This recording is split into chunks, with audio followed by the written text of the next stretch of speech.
देखिए, जो पिछले कई सालों से हम देख रहे हैं, चाहे ईडी हो, चाहे एनआईए हो या दूसरी गवर्नमेंट की एजेंसीज हो, जितने भी इस किस्म के इंस्टीट्यूशंस हैं जो करप्शन और क्राइम वगैरह को चेक करने के लिए बने थे, उनको बीजेपी ने अपना अलायंस पार्टनर बनाया हुआ है। जिस तरह अलायंस पार्टनर सरकार में रह के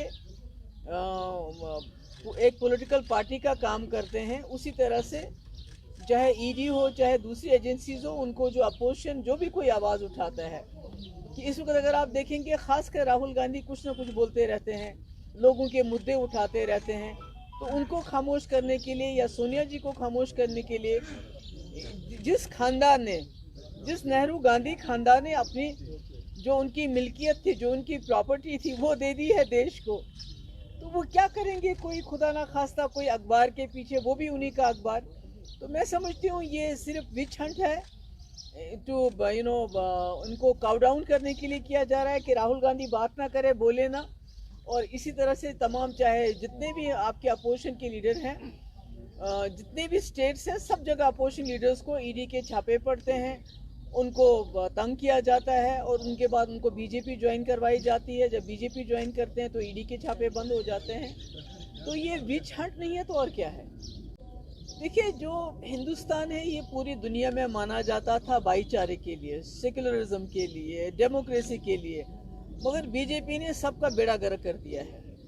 जिस तरह से वो 20-25 करोड़ लोगों को, माइनॉरिटीज़ को एलिनेट कर रही है, ना उनका कोई वकार नहीं है, उनकी कोई इज्जत नहीं है, उनके कपड़ों पे सवाल उठाए जाते हैं, उनके खाने पीने पे सवाल उठाए जाते हैं, और अगर वो आवाज़ उठाते हैं तो उनको गोली मार दी जाती है, उनको लिंच किया जाता है, और उसमें सरकार का पूरा पूरा हाथ होता है। तो मुझे लगता है कि जो ये मुल्क गांधी और नेहरू ने बनाया था, उसका बिल्कुल उलट कर रही है बीजेपी, और इसके अनफॉर्चुनेटली बहुत खतरनाक नताइज हो सकते हैं आने वाले वक्त में, क्योंकि 20-25 करोड़ लोगों को आप बेदखल नहीं कर सकते, आप उनका वजूद नहीं मिटा सकते। तो ये जो बच्ची है जिसके घर पे बुलडोजर चला, जिसके पहले वालिद को गिरफ्तार किया, फिर उसकी माँ और बहन को पकड़ के ले गए, फिर उसको और उसकी भाभी को कहा आप भी जेल में चलो, आपको भी कुछ काम है, वो नहीं गई।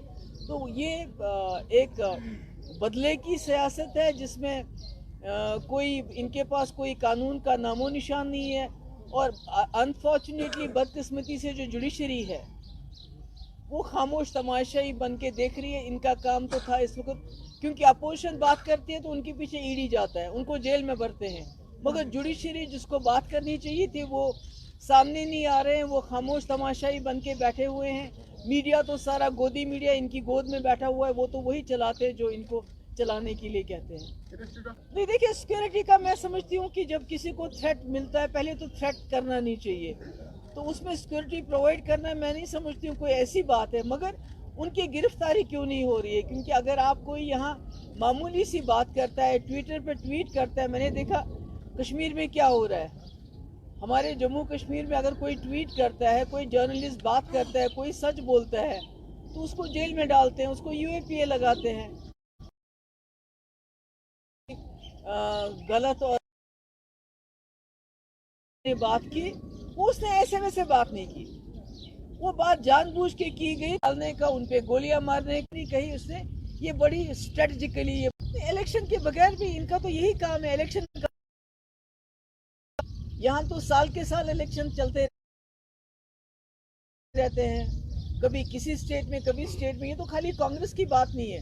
आप ममता बनर्जी जैसे जो पूरे मुल्क में अंदर वो आती है among the 3 honest chief ministers, उसका भी केस है, कोई चिट फंड का कोई केस है आपका वहाँ का। हॉर्न्स 2000 नहीं, 12,000 नौजवानों के, फिर से उन बच्चों को पुलिस स्टेशन में वापस लाया जा रहा है। इनके पास कोई और पॉलिसी नहीं है, डंडे के बगैर, जेल के बगैर, सख्ती के बगैर बीजेपी के पास कोई भी पॉलिसी नहीं है जम्मू कश्मीर को डील करने की। इसलिए नौजवानों को जेलों में डालना, उनको बाहर के जेलों में ले जाना, उनको तंग करना, जर्नलिस्ट को तंग करना, इसके बगैर तो इनके पास कोई पॉलिसी नहीं है। पर this policy is not working. आपने देखा कि यहाँ पढ़े लिखे नौजवान जो है अब खुदा ना खास्ता मौत को गले लगा रहे हैं, वो बंदूक उठा रहे हैं, वो मिलिटेंट बन रहे हैं, जबकि उनको पता है कि किसी भी दिन उनको मौत आएगी, मगर वो they feel there is dignity in death. rather than living an life with indignity. Thank